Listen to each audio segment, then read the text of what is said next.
Marami na ring mga sikat na member ng LGBTQIA+ community ang mga tinitingala ngayon at kinikilala dahil sa kanilang mga husay sa iba't ibang larangan. Mapanegosyo, pag-arte, may kakaibang galing sa pagkanta, pagsayaw, pagpinta at iba pa. Sa kabila ng maraming panunukso at isa sa mga madalas na maging biktima ng inequality, ay ilang beses na rin nilang pinatunayan sa buong mundo na kaya nilang makipagsabayan sa mga kababaihan at kalalakihan. Ang paksa ng ating kwento ngayon ay isang member ng nasabing komunidad at isa sa mga pinagmamalaki hindi lamang ng kanyang mga kaibigan at kampamilya, kundi ng mga katulad niyang member ng LGBTQIA+ community dahil isa siya sa mga mahusay na batang negosyante sa Jensan. Subalit ngayon ay mainit na pinag-uusapan ng kanyang pangalan hindi dahil sa kanyang tagumpay, kundi dahil sa isang karumal-dumal na krimen na tumapos sa kanyang mga pangarap.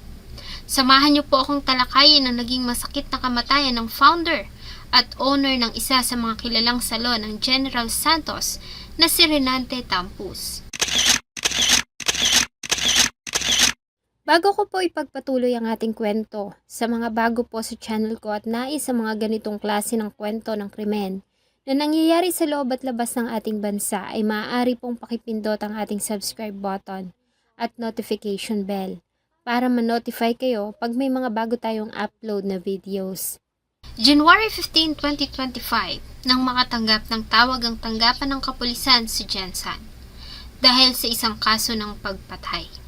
Nang magtungo sila sa crime scene, ay tanging ang magulong gamit na lamang ng salon at nagkalat na dugo sa sahig ang kanilang dinatnan, maliban sa mga nag-ipong tao roon na nais ding malaman ang mga nangyari. Wala na sa lugar ang biktima dahil sa agad itong naidala sa ospital kung saan ito ay diniklarang dead on arrival. Ang biktima ay kinilalang ang 36 years old na si Renante Tampus. Si Renante Tampus ay isinilang noong May 10, 1989 sa Jensan. Nagmula siya sa isang simpleng pamilya.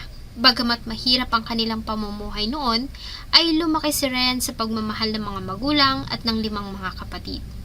Bagamat puro kalalakihan, 2 sa kanila ay nagtataglay ng puso ng isang babae. Dahilan kung bakit naranasan din niya ang malupit na mga pangungutya ng mga tao.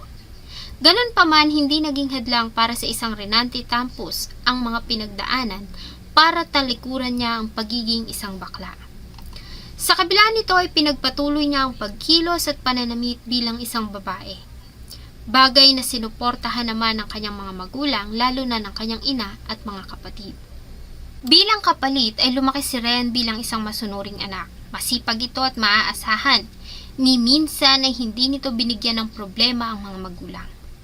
Ayon kay Ren, bata pa lang siya ay mahilig na siya sa paggamit ng mga beauty products at pagpapaganda sa kanyang sarili. Ang kauna-unahang tao na kinulayan niya ng buhok ay ang kanyang ina. Bata pa magod ko, kabalo na ako mag-makeup, nag-color na ako sa kong mother, ana. Nang iwan ni Ren ang pagkabata, ay nahilig ito sa pagsali sa mga beauty pageant kung saan siya nakilala sa kanilang lugar at nagkaroon ng maraming kaibigan. Sa katunayan ay si Ren ang tinanghal na Miss Gay Jensan noong 2014. Ang mga nakukuhang premyo sa mga nasabing patimpalak ay binibigay niya sa mga magulang. Naging addict ko sa pageants before. So, tanan na barangay sa Jensen, nasalihan na ako. I was the Miss Gay Jensen 2014. Maliban sa pagpapageant, ay si Ren din ang pioneer noon sa kanila sa pagtitinda ng mga beauty products, bago pa man makilala ang mga sikat na online seller ngayon. Diba nag-pageants na ko before, nagabaligyan ako o hiling na ko mag-racket. So, nagabaligyan ko mga beauty products, sinasa ko mga abot.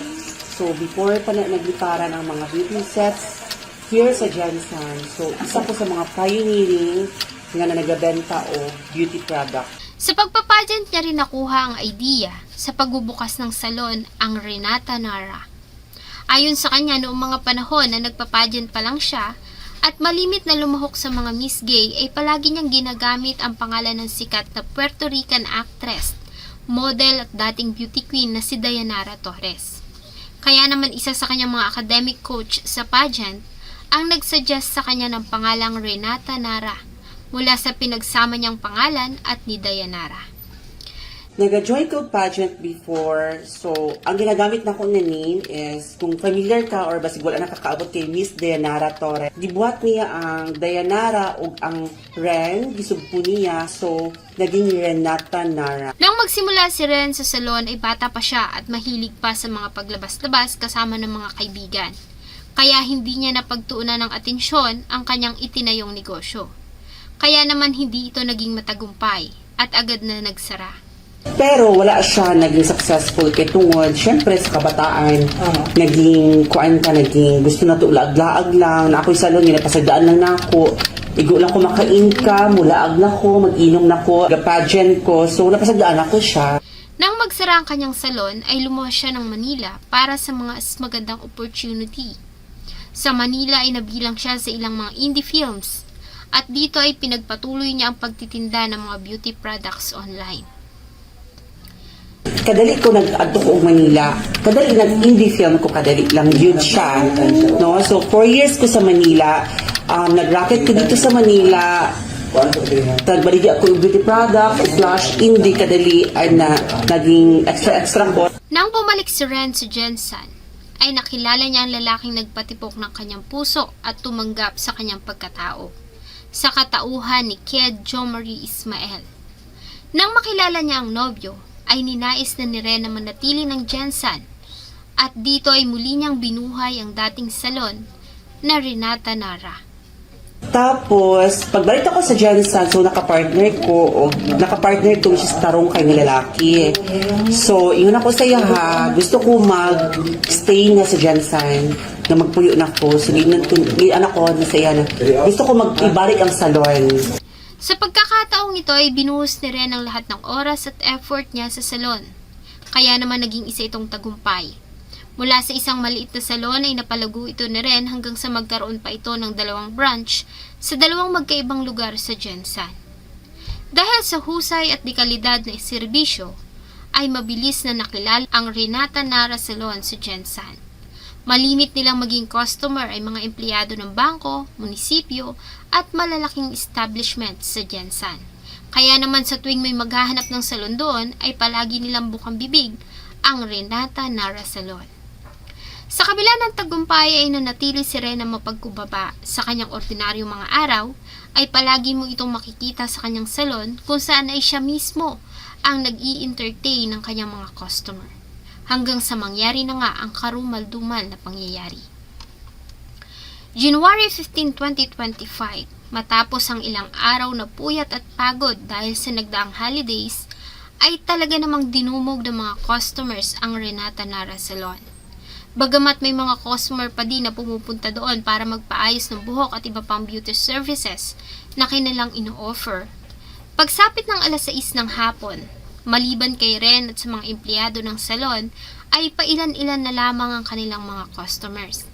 Sa kuha ng CCTV, ay makikita na nakaupo si Ren sa harap ng salamin habang hawak ang cellphone nito, nang bigla na lamang may pumasok na lalaki sa pintuan.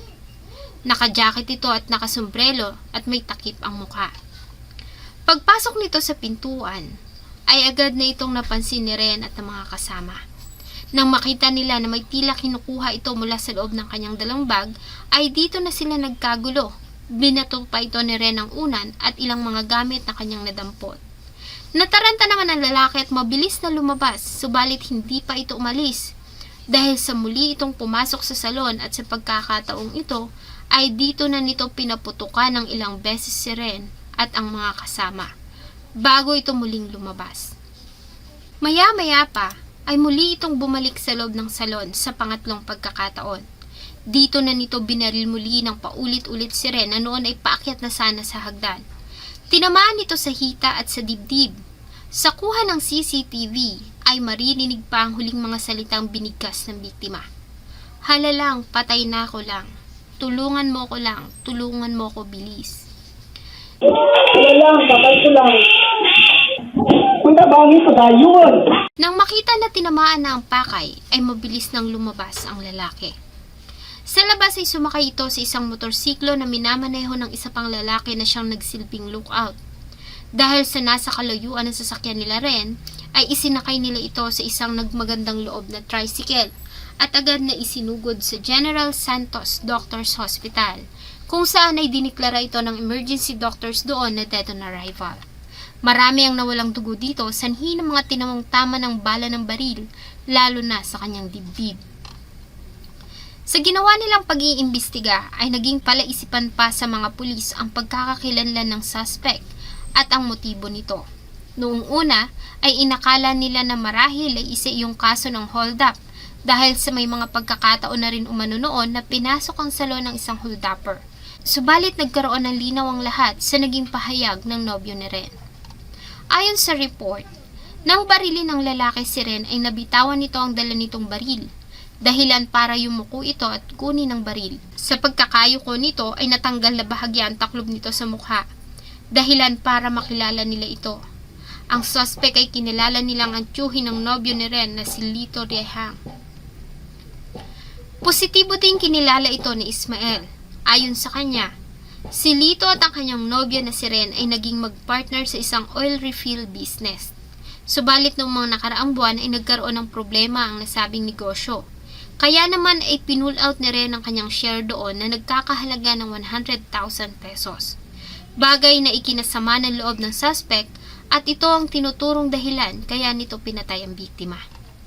Sir, no, at according din sa mga testimony ng ating witnesses, yung victim, tsaka yung partner niya, tsaka itong ating mga persons of interest, meron silang sosyo sa negosyo ng crude oil, na yun yung dahilan ng di nila pagkakaintindihan sa hatian sa pera.